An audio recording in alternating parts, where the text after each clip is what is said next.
they put their fingers in my holes when I do this. No? Whatever you want. Okay. I'll roll with it. Is it live streaming? It's live streaming. You can check. Well, I don't want to compose myself. Compose ourselves. We're just going to be looping that video. That's not good Oh, footage. it's live! We already have a comment. Composure does not make good footage, just so you know. Spicy. I can hear us. Spicy. I can hear us. Excellent. We have a voice. It's happening. Oh, it's live! We already have a comment. Okay, The beginning. ready to begin? We're ready to begin. Now I feel observed. You should have Alright. told me. You guys didn't write anything down on your pieces of paper. I just cheat and look up. Okay, we're live. Just like school. Video that you sent me. Okay. But they can hear the So audio. we'll just go over the Yeah, sequence. well. We start with camera 2 for the full shot. And then we go to Tatiana, camera 3. We'll do her thing. We already talked about it. She will introduce the reel. Do you want to give it Cut to to your camera phone? 1. Or are you going to respond Then to she will comments? Yeah, I'm going to introduce respond to comments. Rev. And we cut to camera 4. And then we cut to camera 3.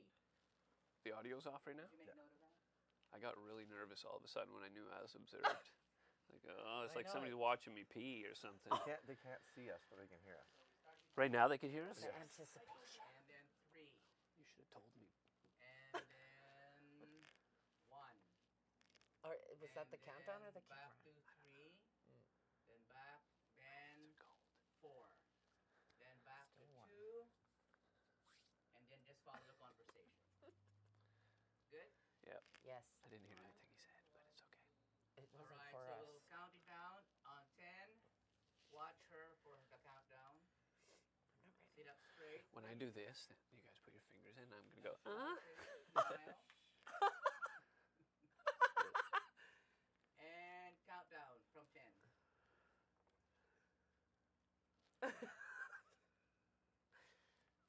Ooh, all that schooling paid off.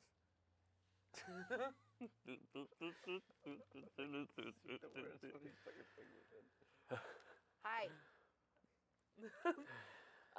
Welcome to our premiere episode of the TPOT Podcast. We're super honored to be here today at the Rainbow Wave Studios and on the land of the unceded territory of the Hoopachessa and Tisha First Nations.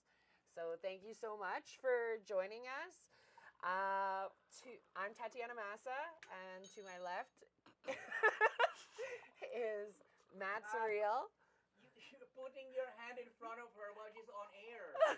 It's good. We're going with it. We're going with it. It's natural. It's all natural. National then- Geographical. Say hi, Matt. Hi, everybody. I'm Surreal. Welcome. Woo! Nice to see you guys. We've been planning this for a long time, so it's really cool to see it all come together. Obviously, we're really working out the kinks, but but I'm really excited to do this with two of my best friends. Same. Oh, Same. yes. Cheers. Yes. And to my right, I have the Reverend Ron Martin. So, yeah, that's us. That's Say us. hi. What's up? Okay. We here. We in this. We're nervous. We're nervous. Cheers. Okay. Well, I'm Yeah. nervous. Cheers. We're drinking Cheers, guys. tea. We're drinking some tea. Drinking tea and A little live. bit of tea. So we're going to start today with what the Power 3 means to us, why we decided to choose TPOT or the Power of 3 as our philosophy. Yeah. You want to start, Matt? Sure, why not? 3 is a very powerful number, and I think that us coming together as 3 different perspectives on different things is going to be very cool because you're going to hear like the lighter side, the philosophical side, and then Tatiana's like spiritual energy is going to bring just that vibe. So it's going to be cool. And we're going to have jokes, we're going to have laughter, but we're also going to be talking about mental health. We're going to be talking about music, current events, and just basically, you know, the mind, body, spirit, and how we can create topics that can also help other people just by watching. You know what I mean? So. Yeah. We're thinking we're going to address topics, and with each topic, we'll address 3 different perspectives, like 3 realms of perspective, you know, like the trinity of perspectives, if you will. For example, like a Father, Son, Spirit, Holy Spirit, whatever you want to call it, The son being like the hands-on in the moment perspective, what's going on, real-time body. The father being the parental perspective, is this what's right for us to be doing, how will this affect everybody, how will this affect yourself, a parental standpoint perspective. And then the spirit perspective being kind of like the earth, the zoomed out neutral perspective, the God AI perspective. And our hopes are to address each topic with those three dimensions of sight, and just elaborate and discuss those things from our personal experiences. Yeah, it reminds me of when I was asking my husband, I was nervous about the podcast. I was like, what are we going to talk about? And he's like, you guys just need to talk about what it is that you talk about long into the night when you're just bullshitting with each other. So it's really cool to have this opportunity to be able to share that with all of you. The power of three to me is mind, body, spirit for sure. Like you can't, everything is interconnected, and you can't have one without the other. And if you don't have all in balance, then you're at sort of an imbalance. And I think sort of a main goal in life is to try to find the balance, always striving for that. Not perfection, but balance. So Like the three-legged stool. Yeah. Like that works. Or the tripod, right? Yeah, The tripod. Trifecta. Yeah. Yeah. I'm sure there'll be lots of puns. Yeah, there throughout is. this. Well, they say that two minds are better than one, so three's got to be betterer, right? Betterer. That's a thing. Yeah. Yeah. It is a thing. Yeah. Don't subdue your laughter. You're allowed to just. Well, maybe it wasn't that funny, and I was just giving you a courtesy laugh. So He laughs are okay. we're gonna elaborate on what the power of three means to us and each other, right? Yeah, get into it. So like recently, well, what I gather it means is like there's so much power in three because of our brains are like hardwired to recognize the pattern of three in different ways. Like there's ready, set, go, up, away. All the different like row your boat. Inside, ho, outside, ho, ho. upside down. Yeah, all that kind of stuff. You know what I mean? Ho, ho, ho. Yeah, like high, higher, highest, mind, body, spirit. And Getting our into brain that. neurologically kind of recognizes that pattern naturally. So it has power within it. The three wise men, the three musketeers, three blind mice. You can go on and on forever, on and on and on forever. Yeah. So there's great power when three minds come together. And like you said, even just a three-legged stool, as simple as that, you know what I mean? It stands strong. Would you prefer to have a four-legged stool, though? Or a three-legged stool? I think a I think a four-legged. three-legged Yeah, just for as some reason, it just feels more natural and comfortable to me. Yeah. I think three-legged. These Yeah. are Because if three-legged one of those stools. legs go, either way, one leg goes, you're going you're going down either way. Yes. Yeah. So the power of three. Let's start with the origin story, Tatiana. Ooh. Ladies first. Okay. Origin story. I guess we're going way back. So I'm from Alberta originally. Grew up, only child, obviously. Single mom. But yeah, things, I had an interesting and independent childhood, and I definitely didn't follow the grain and sort of always had an entrepreneurial spirit. And I decided to move to the island, which is where my family is from, in my early 20s. And then I brought my husband with me. He wasn't my husband at the time, but he is now. I'll probably talk about him a lot because he's kind of a big deal to me. But That's pretty cool. yeah. So, and then we moved to Port Alberni, and there was a school, and I went to learn and become a holistic health practitioner. And then that's when that wellness and that mind, body, spirit, and mental health piece really sort of came in full power. And that was probably at least 15 years ago. And then I even actually opened up a company in Port Alberni called The Power of Three. So I guess my origin story also kind of segues into how we met or why we decided to do the podcast, because when I shared the name of my business with you guys, you were totally mind blown because you had already created a Teapot Podcast startup. So Right. when we kind of put all those pieces together, it just felt very Serendipitous almost. yeah, and it was like, sweet, I'm the third. This Yeah. is what we've been waiting for. So, Meant to be. at least that's what I told myself anyway. But Well, the universe works in mysterious ways, right? Yeah. It brings people together that it's supposed to at the right time. Mm. And like you said, we did try and start this podcast before, but the timing just wasn't right. We were starting it with a friend, and he got sick, so he wasn't able to do it with us. So shout out to our homie, but we are now in the right place in the right time, and we're Yeah. going to go forward with it. So my origin story is a little bit different. I was born in Comox at St. Joe's, and then moved all over the island, Duncan, Cobble Hill, Black Creek, and kind of grew up in a really shitty environment, but it kind of shaped who I am today, which is, I don't ever blame my experience or my upbringing for being bad, because if it wasn't for that, then I wouldn't be where I am, and I wouldn't be creating the music and the content that I am, and having those characteristics and such great experiences to draw from. So yeah, I kind of like grew up with a lot of alcohol and drugs in my family, but foster care, all that kind of stuff. We'll talk about that more as the podcast goes along, but I am now a hip hop artist. I kind of got into it a little bit late, but again, at the right time. It was the timing. It was waiting for me to be ready enough to actually focus on it. And so now I create music that I hope speaks to people and makes people feel less alone with what they're going through. And I just talk about my experiences and some of the environments that I existed in, so that other people can be like, yo, I'm in that right now, or I have been in that. And if you can do it, then so can I. So that kind of like led into this career. I actually met Revron from playing baseball. I was playing ball on I think it was a pickup team, wasn't it? Yeah, a And beer then- league pickup team. Yeah, beer league pickup team. We met in the dugout, and I was like, he's like, so what do you do? I was like, I'm a rapper. He's like, yeah, okay, sure. Yeah. And then he said, I rap too, and I was like, yeah, sure. You might." Actually, I was playing center field, and you were subbing in for a field as a fielder, and I was like, I control the field, bro. And then you're like, move up, move up. I'm like, who the fuck is this guy? Like, telling me what to do. Like, I call the shots in the field.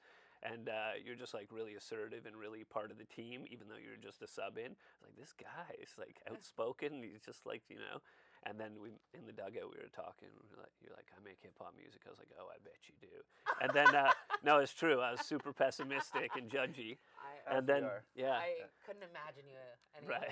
other way. And then I think that night you sent me your video for the Blue Satellite video, and I watched. I was like, this guy's fucking on his shit. Like he can rap. He's proactive. He's making music videos. Like, this is great. Like, it was kind of inspiring. I was like, I need to be around this guy, and we need to link up and do stuff together. Yeah, and I mean, I said the same thing. As hip hop artists, we're always pretty critical. Like when someone else says they make hip hop, and I was like, yeah, this is some bullshit. Like, this guy doesn't rap. Yeah. And then you spat me some of your stuff, and I was like, yo, this is fire. Like, you should come to this cipher that we do Right. every week. And he's like, what's that? And I was like, well, it's like, Cyphomatic. We go and rap around a stoop and like play beats, and we just all kind of sharpen our swords. And he's like, that sounds super interesting. And so I think that's really how we connected, was not only through baseball, but like we both started going to the cipher a lot. Yeah. And just realizing that we both have some skills, you know what I mean? And so both had a young family. yeah, started we off. both had a young family. Like our kids have grown up together. My son Benny and his son Solly were like best friends. Yeah, like growing 3 up. years old or Yeah, something like 3 that. years old, and Yeah. now they're 16. So it's like damn, they've been hanging out a long time. And so just like now we make a lot of music together. We feed off each other as best friends. We're obviously going to have our ups and downs and arguments and stuff, but we always find our common ground and intelligently communicate through that. So yeah, we're back, baby. We're in here. It's been great, and I just want to touch on meeting Tatiana as well.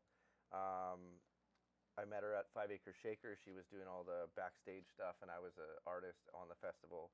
And then just vibed instantly. Her and her husband are just absolutely incredible humans, and like instantly became really good friends. They come to a lot of my shows. They're like big fans, and I'm a big fan of them, to be honest. So Yeah, me too.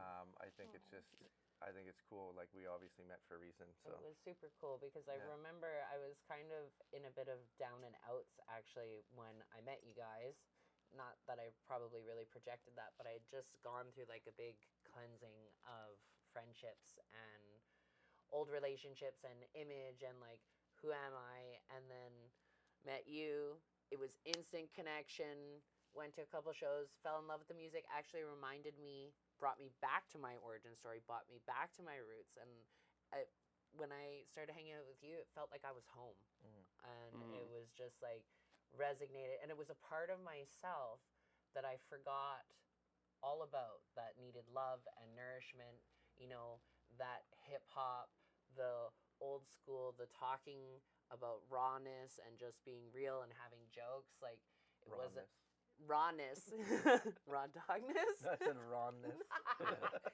But yeah, it was just like immediately transported, and then you invited us to your special family Friendsmas dinner, and then met the whole crew, and it was instantly loving, instantly receiving, and it was just absolutely incredible. That's how his orgies usually are. It was just really incredible to, you know, No when you're older, to find a group of friends, an entire group of friends, not just one, not just two, but like 10. Yeah. You know, Yeah. and be instantly received, be instantly loved in a Yeah. time when I felt, you know, very very lonely and down on myself. So it was just it was really amazing. So thank you Well, for including me. Of course, and that's Yeah. the thing about our family is like we don't have any people that are like super ultra messy anymore because we're past that. We can't like I don't babysit anymore, so like all of our people are super nice, loving. There's no like douchey people. Yeah, that get super they're drunk putting an and wanna effort in fight to turn the everyone. corner. They've turned Yeah. a corner. Right? Yeah. There's no Yeah. violent people that want to fight or be Right, angry or right. steal. Like it's just all like we're all the same kind of people, and Yeah. your vibe attracts your tribe. So like you were instantly magnetized to us because we're like, yeah, she's one of us. You know Yeah. what I mean? Yeah. Yeah, I concur. I I concur. felt the same. It was it was so refreshing. I didn't think Right. I could ever actually really feel like that again, because people always say, you know, it gets harder to meet friends as you get older. The fact that you guys met at baseball is Yeah. actually really cool too, right? And shows the importance of getting out there and going to events Yeah, and having definitely. hobbies, Yeah. right? Because that's where you're going to meet True. your The like-minded places people. that you least expect. I was just going to play baseball, not meet friends, you know, necessarily. Yeah, and that's a lot of people will be like, "Oh, well, you have such a busy life. My life is kind of boring. I don't really do anything." And I always encourage them like, find a hobby. Like, Yeah. go and join like a team of some sort. Not only does it make you feel better because you're part of something and you're getting that jersey on, but you're also getting out and meeting new people. Yeah, Like- I've heard that before, where Yeah. it's like somebody gave that advice where they'll just like follow whatever you find yourself loving and being passionate about. Just pursue that, because through that pursuit, it opens up the doors to all these other, you know, opportunities, meeting lifelong friends, Yeah. finding people like-minded, resonating with certain people. But follow whatever it is you love and whatever gets your attention. You know what I mean? Yeah, Right. that's a good lesson Music for us. festivals. That's why. Yeah, That's even how I things did that are it. daunting and stuff. But if you love it, you just go for it. You know, you never know who you'll meet or what opportunity will present itself in those moments. You know. Facts. And Yeah. we've made some of the best music, I don't know, in my career together. So Yeah. if we didn't meet, it would have Totally. been a totally different trajectory for Yeah. both of us, you know? All those times in the studio with Rob the Viking and stuff, just like hours and hours and writing, and some great times for sure, memorable moments with our kids there, sleeping on the couch and just like bored out of their mind, waiting. But it was great. But then it transitions into my son now writing Yeah, his own totally. music on his own. I don't even have to push him to do it. He's just like, "Dad, I'm working on this song. Yeah. I have this beat. This is my idea and my concept, and I want to have an album out by the end of the Yeah, year." Little really did we inspired know him. we were planting those seeds just by Right. having them there. Right. Right. And You know him what I mean? watching us and Yeah. being like, oh yeah, drawing from each of us and from what he's seen. Yeah. And how excited he was to show you when you got there I today. know. Uncle Ronnie, let me show you what I'm working on, right? Yeah. Seeing that passion in him is, yeah, that makes me feel different. It's just like watching him as a little kid, carrying him out to your car, you know, Yeah. after sleepovers as a little kid with his thumb in his mouth, to now he's standing there like passionately debating with me over Kendrick over Drake and like what he loves about music and like how he's focused on his writing and he wants to tell a story and it's not just like surface shit. It's like really, it makes me feel old, but it also makes me feel like fuck yeah. Like the little things we do in life you never know who it's inspiring, you know? Yeah. So it's like, Well, speaking of old stories, Ron, why don't you tell us a yeah, little the bit about oldest of old tales. I shall He's begin. really old, actually. He's 2 days older. 4 years ago. Back when I had luxurious long locks of hair. Yeah, uncover your mic, Matt. Yeah. So I grew up in Ontario, a bunch of little towns all over Ontario, mostly Ottawa and Toronto. I just wanted to. Single mom, and lots of poverty and violence and drugs and all that good stuff, that old chestnut. And then, we moved a lot. I went to like 12 different elementary schools. And then I met my ex-wife. We were together. She had a 1-year-old. I was 19. She was 18. And we started a family. We had 2 other boys. So I have 3 boys total now, 24, 21, and 16. So they're grown. They're big ass boys. They're all bigger than me. So anyways, yeah. So since the time I was 19, we were together for 21 years. We recently separated a few years ago. But we decided when my mom got sick and went in a coma back in Ontario. And she came out of the coma. I went on some crazy Taoist spiritual pursuit. It was very eye-opening. My mom woke up from the coma, moved to Nanaimo to be with her sister, and then she got sick again, so I came out to visit her, and I just by chance met my biological dad, who I never met or knew in my whole life. So met him when I came to visit my mom, who was dying again.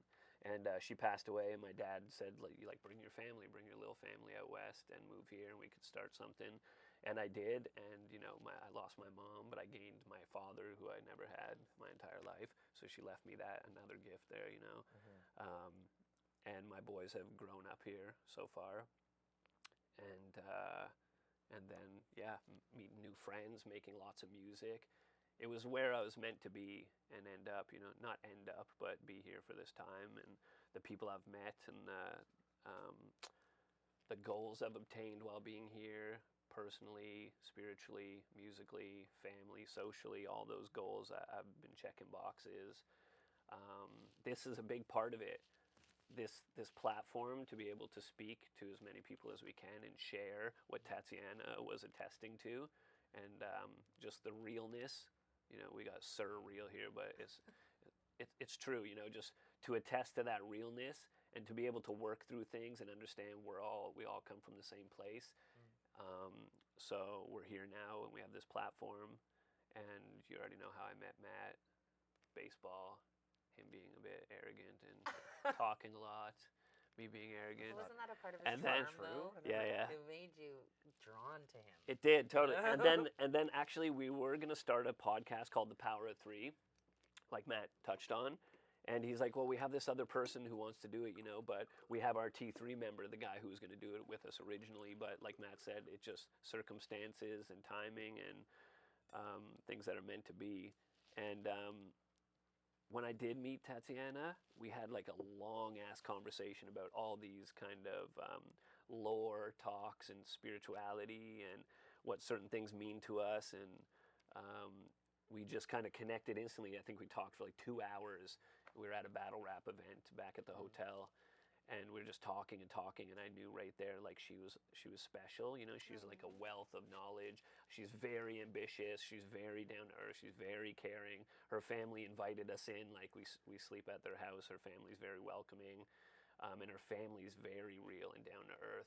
Yeah. So it was definitely a meant to be kind of scenario, and fucking we all clicked together with the power of three, which brings us here to this opportunity to share and discuss and touch on topics as we move forward. So super fucking mega blessings. Super grateful to be here and share this with you guys. Yeah. I forgot to mention my 4 kids. Austin asked me to do a shout out to him specifically. Way to today. go, So, neglector. Yeah, right. Oh, and my husband, but you know, 4 children, whatever. So yeah, also 4 kids. That was kind of a piece of the origin story. Yeah. And so the business, I had the Power of Three, had it for 10 years. 4 kids, like, she'd be fucking y'all. Wow. Right? Like, and then after the third one, the power of 3, I had to choose between my basically properly caring for my family or my career. Right. And that's right round when I found, just a little bit after that was when I found you guys, and that's why I was in that really dark, lonely place, because having an entrepreneurial spirit from as long as I can remember, it feels very daunting sometimes to be in the house, 4 kids, but you know, I definitely think I'm providing them an authentic experience. You know, do I think I'm a perfect mom? No, but do I think that kids need a perfect mom? No. So it's been really cool. It's been a journey. Just had another one. My littlest one is 3 months old, so Yeah, congratulations on that. Yeah. thank you. Her middle name's Surreal. That's awesome. That's the best. That's super cool. Super honored. So, I think that kids need an authentic experience, you know, as opposed to just like kids that live in like a home where they're just given everything, or Right. they're not shown the reality. Or they're of sheltered things. from They're things, sheltered. yeah. When they get into the real world where we are, or even Right. when you're 20, 25 years old, they don't really know much, and anything can happen to them. They Yeah. could be taken advantage of. They could be manipulated. They can be ripped off, stolen from, if they don't know the ropes. You know what I mean? Like my son, we were driving by some of his friends from elementary school, and I was like, yo, why didn't you wave at your friends? And he's like, I'm not friends with those guys anymore. And I was like, why?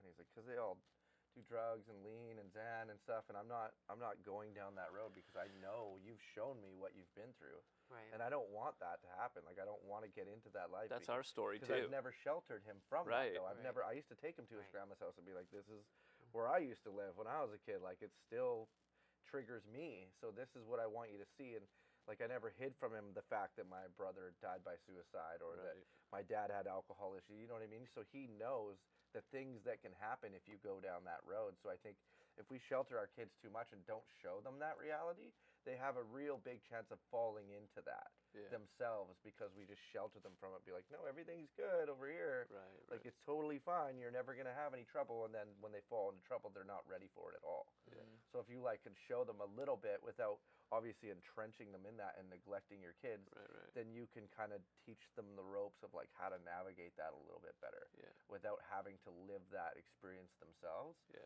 And I think we're all cycle breakers. You know what I mean? Right, We're all yes. here to make sure that our 100%. kids don't have to live the way that we lived, without sheltering them or helicopter parenting them too much or protecting them.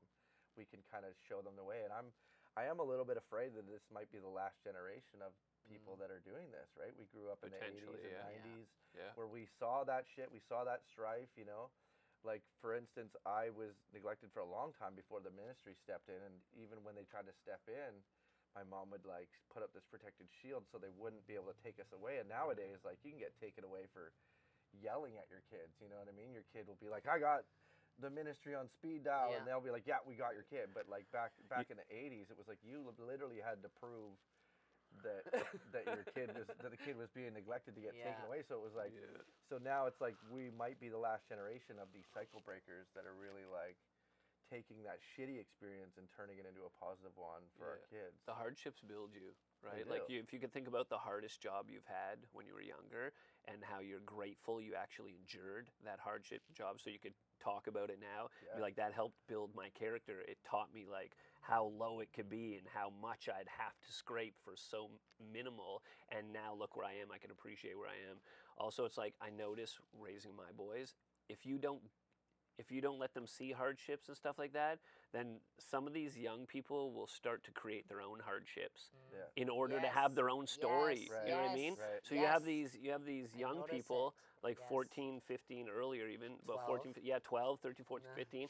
But their parents are doing everything they can to shelter them. Not Right. necessarily shelter, but change the way they grew up. Right. So they want to keep them safe. They want to keep them away from harm. But what happens is now that child needs to experience Yeah. and be exposed to Chaos. harm Yeah. Right. and chaos Right. so they could be stronger and resilient. And Yeah. it's so twisted, you know, because your intention is to keep them safe. But actually, no, they need to be in a hostile, a chaotic environment in a sense, with their tribe with them to Right. protect them. But they need to exposure to negative stuff so they can know how to handle it and deal with it. And what happens is when these young people don't get that exposure, they seek it out rebel. themselves. Right. They become entrenched in drugs because they want to know what it's like to have hardship, you know? So it's like mistakes and falling and hardship is all so fucking important. Scraping the knees. Yeah, all that. Yeah. I remember when my boys like were younger and learning to walk and stuff, I'd almost be like, they'd try to get up on steps and balance on shit, and I'd be like, I'm so like, I want them to fall in a way, because I'm here to coddle them and make sure they're okay afterwards, and let them know like, oh, you tried, you know, you're okay, get up. But it's exciting to watch them fall, because the more times you fall, the stronger you are, and the more you learn how to not fall. And get up. And get up, yeah. The point is to get up, but you're supposed to fall over and over and over so that you eventually learn how to not fall. And it's better to do that in a safe place, you know? Well, what happens if they find acceptance in the falling? So, like, for example, my son, he's injured his hand a few times doing crazy things, different things, and you know, so now he's injured. So he went out there, he was living his best life, and then fell. But then it's like he almost finds peace in like the recluse, and not in the Then let him. not in the trying harder. But like so when you say we're the last generation, like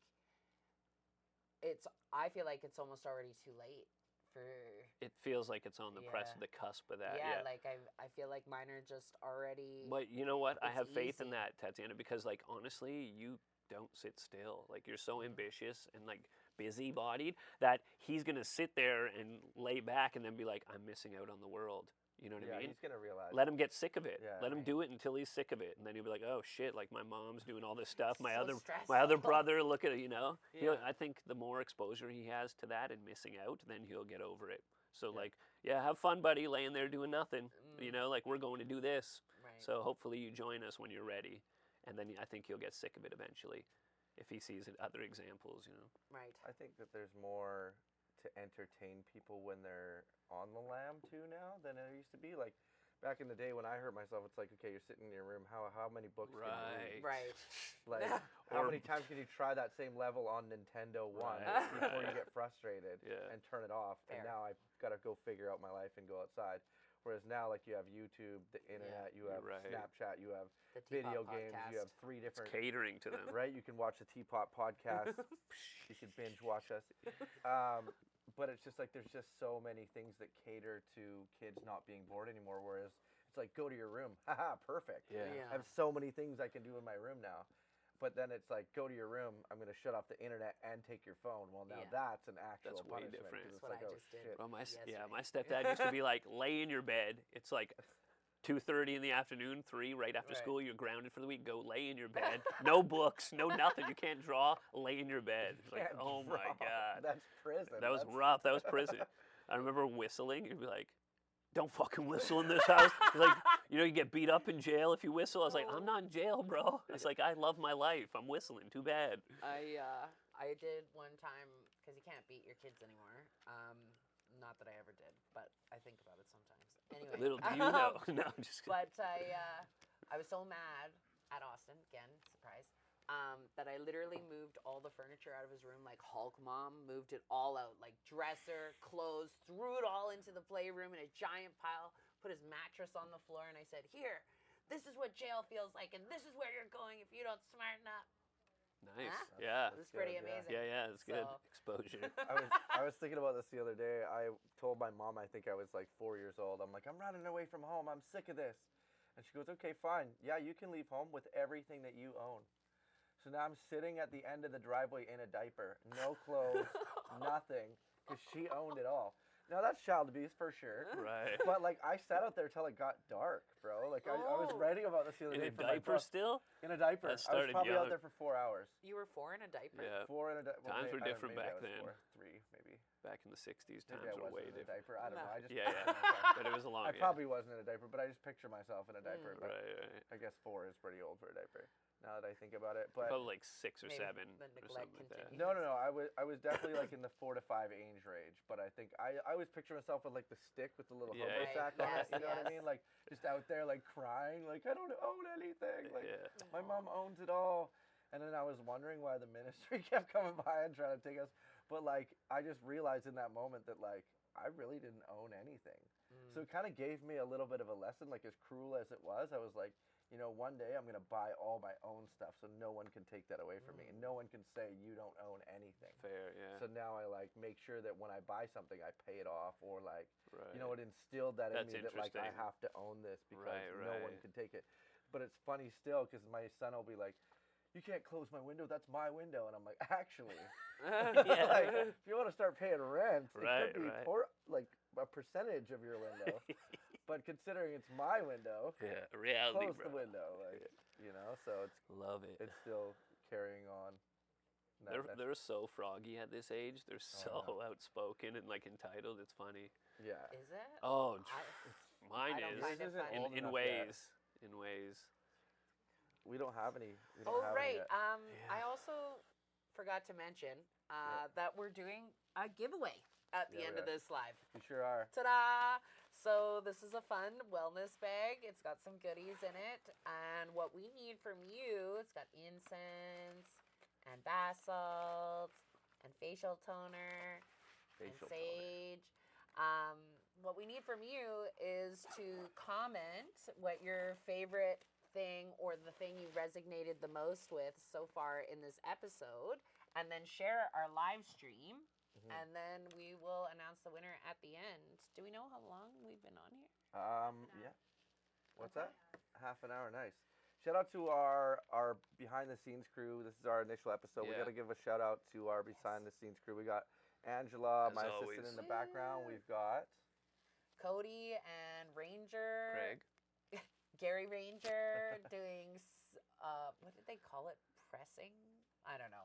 whose studio are we in? And we're in the Rainbow Waves studio. We have Dawn and Jeff, and Yeah. I think Cal is even back there. It's a whole Shout out crew. to the whole crew. Yeah. Yeah. It's a We progress. have to. It is definitely a thing, a production. Yeah.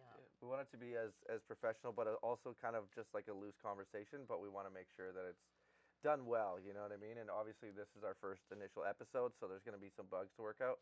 But we really hope you guys can comment in the live and make your presence known. Ask questions if you want, so that we can answer them live, which is kind of cool. We could acknowledge you and just like maybe you could even influence the topics that we're touching on. You know, because Yeah, eventually we'd like that. our trajectory took a big different turn based on what we decided. You know what I mean? Ronnie could have stayed in Ottawa and been in a whole different life. You know, I know his family members were a lot like mine. They were a lot into crime and stuff like that. So we could be in a different position. You know, when my brother took his life, I made the decision to go have a son and change where I was headed because I was not headed in a good place. So I think with that being said, you guys can affect the trajectory of our podcast just by mentioning things or talking in our chat. You know what I mean? Things you'd like to see us discuss. Yeah. So Rachel's talking about the 80s and 90s kids. You had to have thick skin. Robert said. What got you into hip hop and who were your influences? Yeah. Oh, That's a good question. yeah. So what got me into hip hop? Obviously, I used to write a lot when I was younger, but it was always like, you know, who we had for an influence was Vanilla Ice. You know what I mean? So it was just like, you know, as a Caucasian individual, I didn't think I should ever rap. I just kind of wrote these poems and stuff. Rob the Viking and Swollen Members were kind of a thing when I was younger. But once Eminem came out, I just was like, I would just listen to every song religiously and just was like, hey, maybe one day I could rap, you know, and I started writing my own stuff. I went to New York to be on a TV show. We can talk about that later. But I ended up writing my first rap while I was in New York and brought it back and showed some of my friends, and they were like, you should do this. And I didn't really take it seriously. And then I went to work one day, and one of my friends showed me a song that he had made, and he played another song, and I was like, yo, this is really dope. Who is this? And he's like, that's me. We recorded that yesterday at my brother's studio, and I was like, whoa, okay. So I was there the next day at like 7 a.m., you know, wrote 3-4 tracks that day. They went in the garbage. Thankfully, no one will ever hear them. But yeah, I just started taking it seriously, more serious. It was still a hobby to me. And then I used to show my brother my songs, and he just would burn the songs onto CDs and hand them out to people, and was like, dude, one day you're going to be really influential and really good and like help people. And I just was like, I didn't really think anything of it. And then when he passed away, I didn't have any money. Like came from a welfare family, you know. We came from a really poor family, so I basically put together 3 hip hop shows with my homie John Z in Nanaimo in 3 days. We raised $8,000 for his funeral with those shows, and I realized, you know, the power of community. I had people come up to me and put money in the jar that had no business being at that hip hop show. They were just there to kind of help. And so I decided on that day 2 things: that I was going to help give back to community, and that I was also going to start taking my music just as seriously as my brother did, because if he believed in me, I should believe in myself. So those are the biggest influences on me to make music. Yeah, I remember growing up in Toronto, early 80s, listening to fucking Big Daddy Kane and Ice-T. Those were that was the start of hip hop for me. Right Big on. Daddy Kane and Ice-T. Right on. And then like Young MC and blah, blah, blah. But I never ever dreamt of getting into writing or hip hop until I remember writing Mother's Day cards for my mom. And I guess the Big Daddy Kane, Young MC is just like poetry. I know what this is, you know. Right. And then at the time I was reading this book called Animalia. I was like super young, like fucking 6 or something. I don't know. But this book, it was like 11 elephants eloquently elevating elevator music or some shit. And it would be a page with all these elephants with monocles or something. Right. Each page was something different, you know. Right. I was like, ooh, I love that, like alliteration, you know. Yeah. And so I'd start writing Mother's Day cards for my mom. And then when Maestro came out, and I was in elementary school, and he had like, let your backbone slide, let it slip, let the rhythm rip while the Canadian lyrics hip-hop. leave. And he was like performing for the Prime Minister, and I was like, yo, like, I love this. But I never thought anything of it. And then in Ottawa, I think I was like 18, my buddy and I started getting together. I think he showed me some of the rhymes he was making, him and his buddy, on this like cassette player and recording it on cassettes, and I started joining in with them and just coming up with shit off the top, and it was fun as fuck. And I was like, every day I started thinking of rhymes. And then I never even heard of Eminem, and he's like, yo, you have to check out this Slim Shady LP, right? And I listened to it, and it was like, this is lyrical combat. Gentlemen, hold your pistols while I translate, form like Voltron, blast you with my shoulder missiles. Slim Shady, Eminem was the old. Yeah, and I was like, what the fuck? Like, boom. And I was like, that means I could kind of do this? Like, you know, I could actually. Gave us permission. Gave me permission in a way, yeah. Yes. Even though I was doing it with my buddies and stuff, I was still like, no, this is like validating what I love, you know, and I could show it. So that's when I started writing. Nice. And then, yeah. How did you get into hip hop? I am a fangirl, so I will be honest. But it was definitely Eminem. Eminem was the door opener. That's probably because I'm a little bit younger than you guys, so that would have been the first one that I listened to. Quite a bit younger. Quite a bit younger. And I just loved Eminem because it was freeing. Yeah. Like it was raw. Yep. It was real. It was angry, and that's Silly. how I felt. Yeah. And it was finally time. Like I never liked Britney Spears. I wasn't into Christina Aguilera. Like Right. I would never liked any of that music. And so when Eminem came out, it was just like it set me free. And then of course the fashion came with that, the hip hop fashion that came with that, and then right. sort of the area of town that I lived in, it was very much a part of the culture to like embrace that. And so it just, you know, it felt like I was a part of something. And Right. like, so same when I met you guys, it was that same feeling of that bringing home and being a part of something, and that ability and freedom to be raw. So, and I just, I love going to a show because for me that is wellness. 3 hours, just super loud music, no thoughts, no anxiety, no worrying, just like clear mind. And so I enjoy following you around and listening to all your super cool things that you say. We appreciate it. Well, and that goes back to human nature, because we're herd creatures, right? We like to feel like we belong to something, right? Whether it be a baseball team, or whether it be a group of family members, or whether it be like, I like this music and now I've found like-minded people, right? Yeah.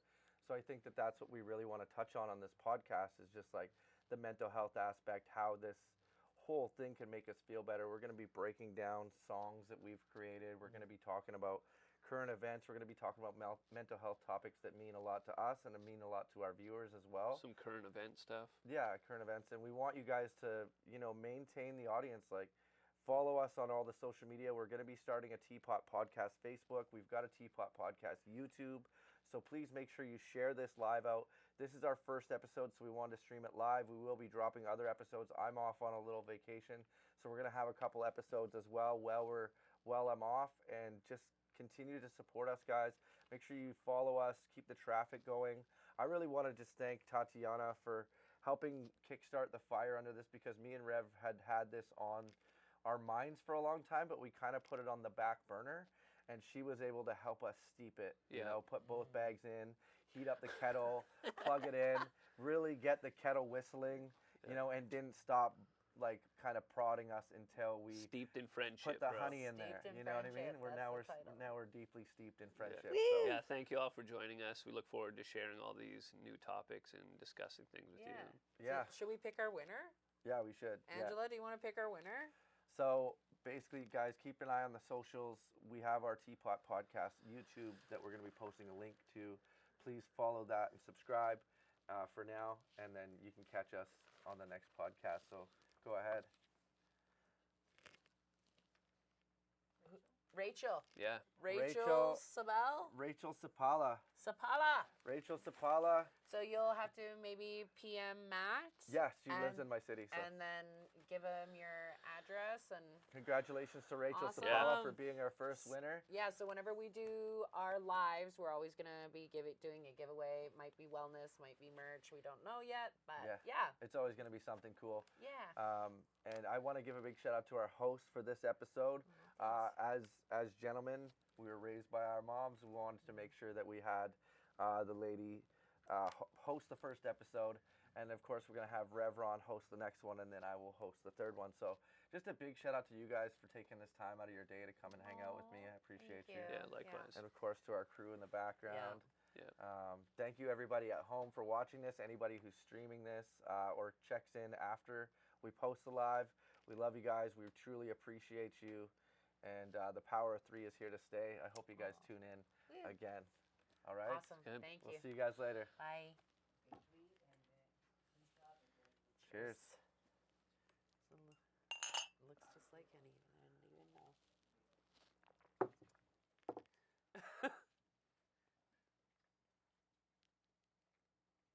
I don't feel like Are we off? No, but I don't feel like I neglected to not say anything. Like I feel like I got the things out I wanted to say. I think we.